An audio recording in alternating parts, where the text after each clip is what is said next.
Hello friend, welcome to my channel.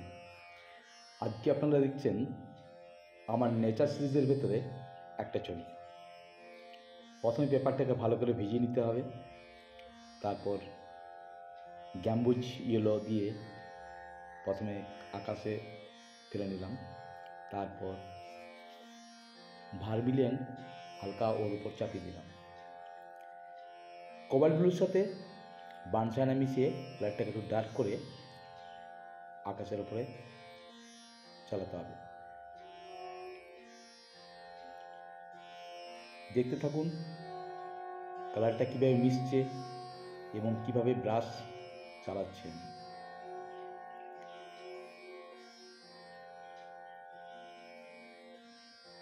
এবার French আর্টামেন্ট ব্লুর সাথে হালকা ভার্মিলিয়ন মিশিয়ে আকাশের ওপর দিকে একটু ডিপ করে ক্লাউডটাকে দিয়ে দিলাম।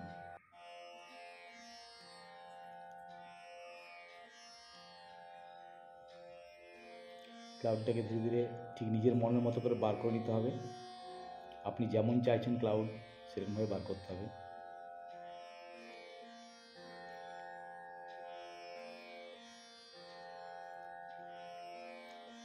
ঠিক ভিজে ভিজে অবস্থাতেই এই কাজটা করে নিতে হবে।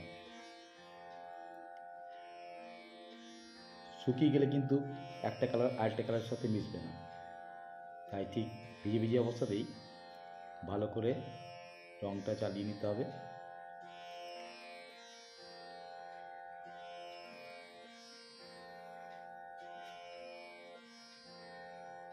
ক্লাউডগুলো কীভাবে কোথায় দেবেন টোটালি নিজের ব্যাপার।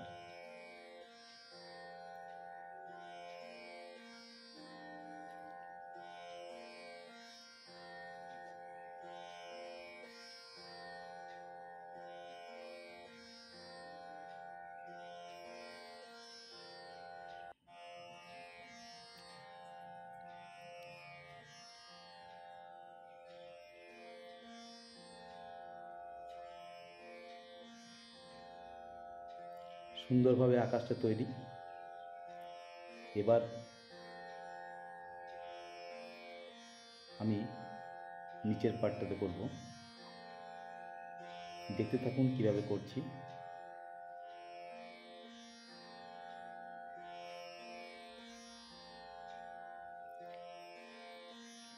স্যাপগ্রিনের সাথে গ্যাম্বুজ ইয়েলো আর একটু বানসাইনা মিশিয়ে কালারটাকে ডার্ক করে জমির মধ্যে দিয়ে দিলাম। তার সাথে পোর্শন ব্লু মিক্স করে ডার্ক করে সেটা সাইডে সাইডে শ্যাডো টাইপের দিয়ে দিলাম। ইয়েলো কাট দিয়ে রাস্তার অংশ বের করে নিলাম।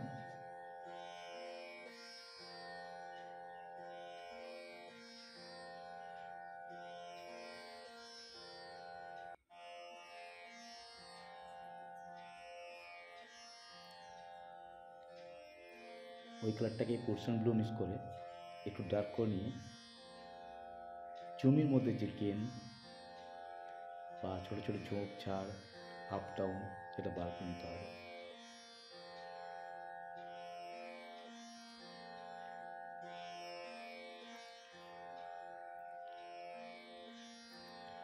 জল রঙের কাজে খুব ভালো করে ধ্যান রাখতে হবে রঙের মিশ্রণটা, কোন কালারের পাশে কোন রঙ ব্যবহার হবে সেটা নিজেকে ডিসাইড করতে হবে।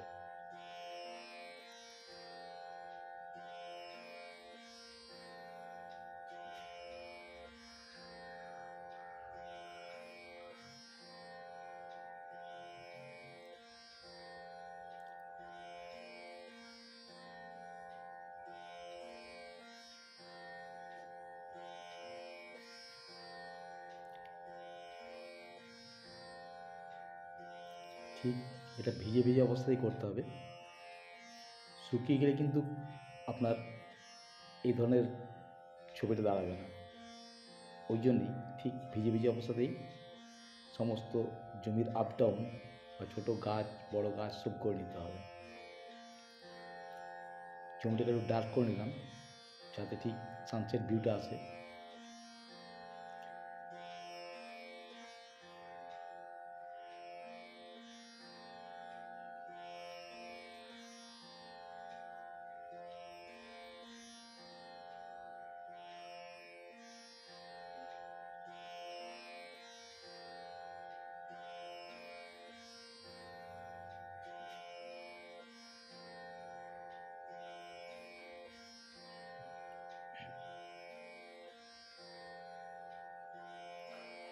এবার আমি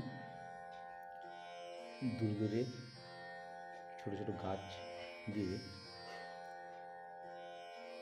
জাস্ট আই লেভেলটাকে ধরবার চেষ্টা করলাম।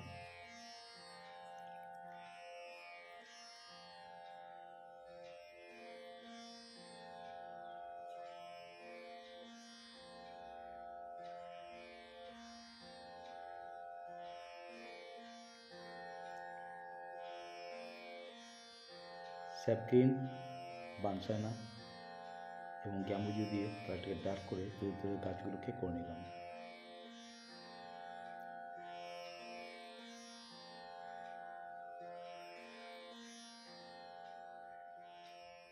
Thank you for watching.